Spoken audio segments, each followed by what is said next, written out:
तो स्टूडेंट चलिए आज शुरू करते हैं लॉस्ट स्प्रिंग, जो कि आपकी बुक का सेकंड लेसन है। Lost spring stories of stolen childhood. ये दो कहानियों का एक छोटा सा संगम है जिसको अनीश जंग जी ने लिखा है। तो सबसे पहले हम लोग अनीश जंग के बारे में जान लेते हैं कि ये हमारी जो स्टोरी की राइटर है ये कौन थी।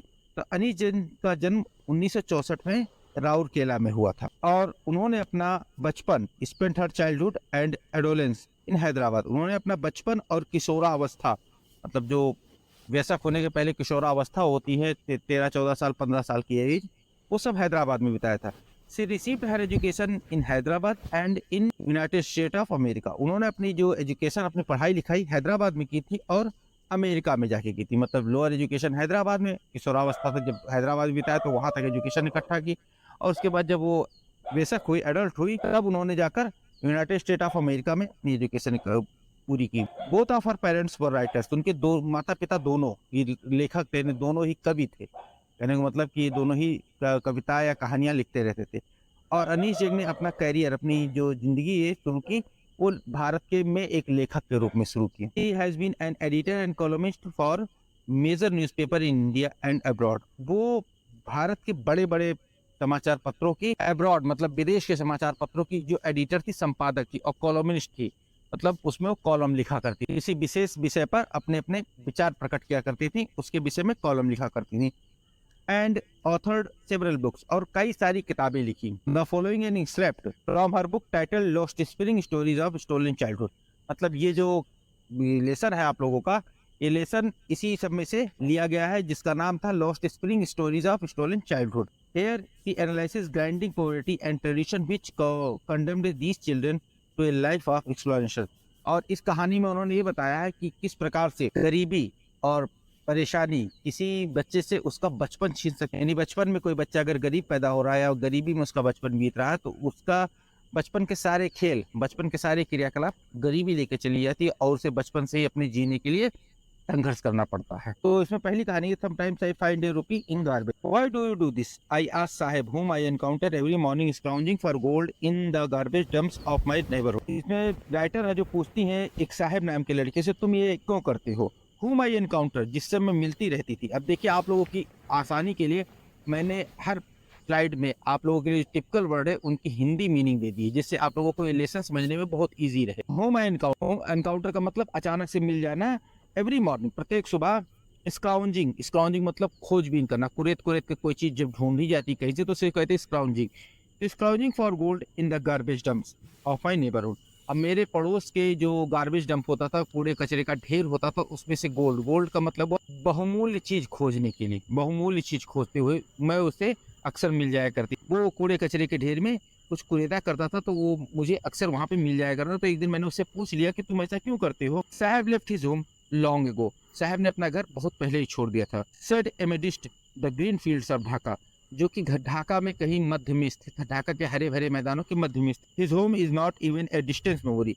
उसका घर जो है उसकी दूर दूर तक की यादों में नहीं था। मतलब वो अपने घर को पूरी तरह से भूल चुका था। अब उसकी याददाश्त में कहीं उसके घर का नामो निशान नहीं था कि घर उसका ढाका में है। There were many storms that swept away their fields and homes. कई सारे तूफान आए जो उसके घर को बहा ले गए, उसके घर और खेतों को एकदम से बहा ले गए।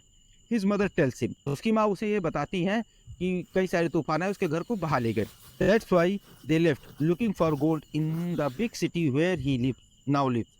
इसीलिए उन्होंने वो जगह छोड़ दी, उस जगह को छोड़ दिया और बड़े शहर में चले आए गोल्ड के लिए। देखिए कि गोल्ड यहाँ दूसरी बार आया है। पहली बार जो गोल्ड आया था उसका अर्थ दूसरा था, यहाँ दूसरी बार गोल्ड आया उसका अर्थ दूसरा। पहली बार गोल्ड आया था उसका अर्थ था बहुमूल्य वस्तुएं या बहुमूल्य चीज। बहुमूल्य चीज कूड़े कचरे में क्या हो सकती है, जैसे किसी के पास जो चीज अवेलेबल नहीं है, उसे आवश्यकता है, अगर उसे कहीं कूड़े में पड़ी मिल जाएगी तो उसके लिए बहुमूल्य चीज होती है। और दूसरी बार जो गोल्ड आया है, उस गोल्ड का मतलब वह जीविका का साधन, मतलब जीविका। उनका जो परिवार था, साहब का परिवार, वो ढाका को छोड़कर आकर भारत में बस गया और बड़े शहरों में बसा कि अपने जो जीविका के साधन को ढूंढ सके। I have nothing else to do he mutters looking away. मतलब उसने इधर उधर देखते हुए धीरे से बुदबुदा कर कहा कि मेरे पास करने के लिए और कुछ नहीं है। गो टू स्कूल आई से ग्लिबली। ग्लिबली का मतलब बिना विचारे कह देना। देखिए नीचे लिखा हुआ है, ग्लिबली का मतलब बिना विचारे कह देना। तो गो टू स्कूल, स्कूल जाओ। आई से ग्लिबली, मैंने बिना विचारे कह दिया कि स्कूल जाओ। Immediate realising immediately how hollow the advice must sound. और तुरंत ही इस बात का मुझे एहसास हुआ कि जो मेरी सलाह थी वो कितनी खोखली थी, क्योंकि वो बच्चे अपने बचपन को मार कर अपनी जीविका के लिए लड़ रहे थे, कूड़ा कचरा बीन रहे थे, किसी तरह वो सर्वाइव कर सके जहाँ पे वो रहना है, किसी तरह वो अपना पेट भर सके। उनको स्कूल जाने की सलाह देना एकदम खोखली सलाह ही थी। लेकिन उस बच्चे ने उत्तर दिया, क्या उत्तर दिया? There is no school in my neighbourhood, when they build one I will go. मेरे अड़ोस पड़ोस में कोई स्कूल नहीं है, जब कोई बन जाएगा तो मैं स्कूल जाऊंगा। उस बच्चे ने उत्तर दिया इस बात का कि कोई स्कूल हमारे आसपास नहीं बना हुआ है, जब कोई स्कूल मेरे आसपास बन जाता तो मैं स्कूल जरूर जाऊंगा। If I started will you come, I ask half joking. मैंने मजाक मजाक में उससे कहा कि क्या मैं कोई स्कूल शुरू करूं तो तुम आओगे? Yes he says smiling broadly. उसने बड़ी सी मुस्कान के साथ, मतलब बहुत चौड़े से दांत दिखाते हुए हंसते हुए कहा, हाँ जरूर आऊंगा यदि आपने स्कूल शुरू किया। A few day later I see him running up to me, is your school ready? कुछ दिन बीते ही थे कि मैंने देखा कि वो मेरे पास दौड़ता हुआ आया और मुझसे पूछा कि क्या आपका स्कूल तैयार है, क्या आपका विद्यालय तैयार है जो आपने वादा किया था? It takes longer to build a school I say embarrassed. मतलब मैंने शर्मिंदा होते हुए कहा, स्कूल बनने में समय लगता है। तब राइटर जो थी उन्होंने उस साहब से बताया कि स्कूल बनने में समय लगता है, लेकिन अपनी बात को कहते हुए शर्मिंदा थी। क्यों शर्मिंदा थी? Eight having made a promise that was not meant. ऐसा वादा करने के लिए शर्मिंदा थी जिसका कोई मतलब ही नहीं था, कोई मायने ही नहीं था। मतलब उस वादे को राइटर पूरा नहीं करने वाली थी, तो अपने ऐसे वादे को किया और उस वादे को साहब ने सच्चा मान लिया। तो उस वादे के लिए वो शर्मिंदा हो गई कि ऐसा कोई विचार उनका नहीं था स्कूल खोलने का, लेकिन उन्होंने उससे वादा ले लिया था। बट लेकिन promises like mine abound in every corner in his bleak world. लेकिन जो मेरे जैसे वादे थे, प्रोमिसेस लाइक माइन, मेरे जैसे किए गए वादे थे, abound in every corner of his bleak world, मतलब उसके उदासी से भरे संसार। ब्लीक का मतलब उदासी से भरे संसार या खाली पड़े संसार, मतलब उसके आसपास का जो वातावरण था वो बिल्कुल उदासी से भरा हुआ था, और उसके उदासी से भरे संसार में मेरे जैसे वादे बहुत सारे थे। अर्थात उसके जीवन में ऐसे बहुत सारे लोग आए थे जिन्होंने उससे वादा तो कर लिया था लेकिन उस वादे को पूरा नहीं किया था। तो उसी में एक वादा मेरा भी जाके रह गया कि मैंने भी उससे स्कूल खोलने का वादा किया लेकिन स्कूल नहीं खोला। After month of knowing him, महीनों उसे जानने के बाद, I ask him his name, मैंने उससे उसका नाम पूछा। साहिबे आलम ही अनाउंसेस, उसने उद्घोषणा यानी घोषणा करते हुए कहा कि साहिबे आलम।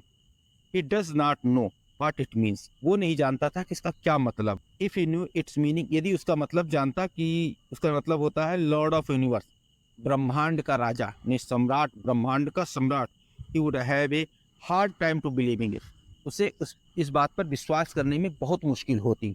Unaware of what his name represent, इस बात से अनभिज्ञ होकर कि उसके नाम का मतलब क्या है, उसका नाम क्या रिप्रेजेंट करता है। He roams the street with his friend, वो अपने दोस्तों के साथ सड़कों पर गलियों में घुमा करता था।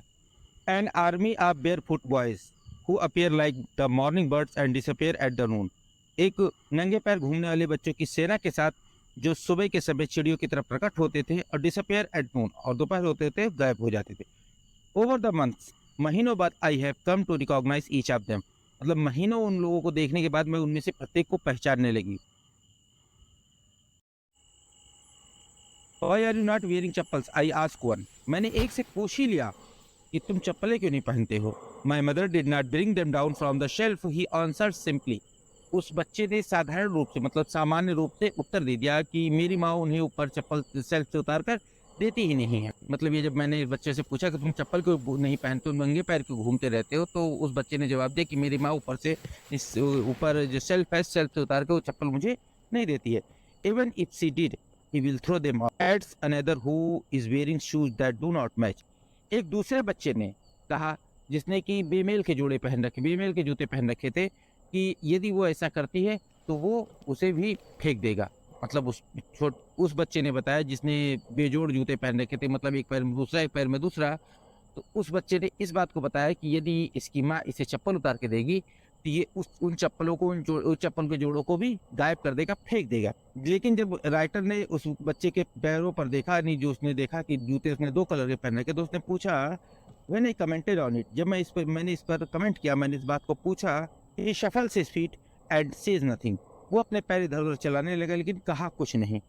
I want shoes says a third boy, एक तीसरे बच्चे ने कहा मुझे जूते चाहिए।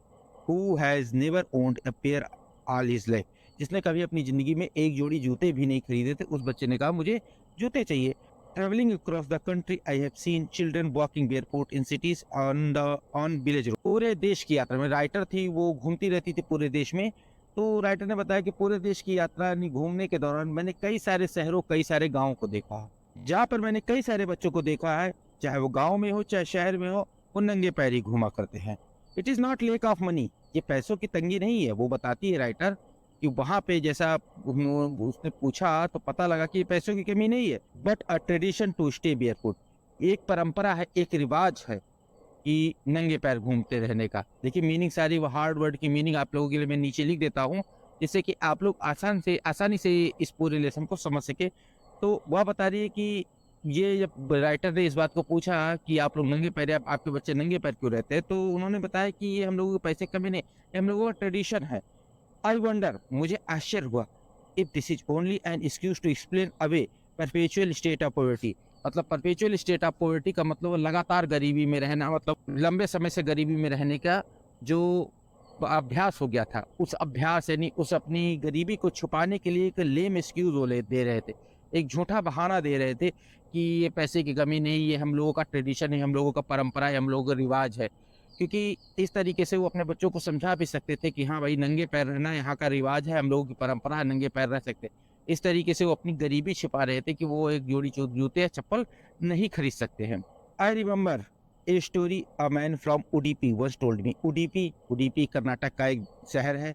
तो मुझे एक कहानी याद आ गई। राइटर ने कहा मुझे ऐसी सिचुएशन को देखते हुए एक कहानी भी अचानक याद आ गई कि एक आदमी ने, जो उडीपी का व्यक्ति था, उसने मुझे बताई थी। As a young boy he would go to school past an old temple. मतलब जब छोटा बच्चा था तो वो स्कूल जाता था और एक मंदिर के पास से होकर गुजरता था। बताया कि वो व्यक्ति, जो एक छोटा बच्चा था, तो मंदिर के पास से होकर अपने स्कूल जाता था। Where his father was a priest, जहाँ पर उसके पिता पुजारी थे। जिस मंदिर में उसके पिता पुजारी थे, उसी मंदिर के सामने से वो होकर गुजरता था। He would stop briefly at the temple and pray for a pair of shoes. वो वहाँ पर मंदिर के सामने थोड़े समय के लिए रुकता और वहाँ की देवी से या देवता से, जो भगवान से प्रार्थना करता था कि उन्हें एक जोड़ी जूता, उस व्यक्ति को एक जोड़ी जूता दिला दे। 30 ईयर्स लेटर, 30 साल बाद, आई विजिटेड हिज टाउन, मैं उसके शहर फिर से गई। मतलब राइटर कहती 30 साल बाद मैं फिर से उसी उडीपी शहर में गई, एंड द टेम्पल, और उसी मंदिर के पास गई, which was now drowned in an air of desolation. मतलब जो अब बिल्कुल वीरान हो गया था, मंदिर एकदम वीरान हो गया था, एकदम खाली खाली सा था। डिसोलेशन का मतलब वीरान, ड्रोन्ड का मतलब वीरान, और डिसोलेशन का मतलब एकदम खाली खाली सा था, क्योंकि मंदिर पर कोई था नहीं, एकदम से पूरा खाली पड़ा हुआ था।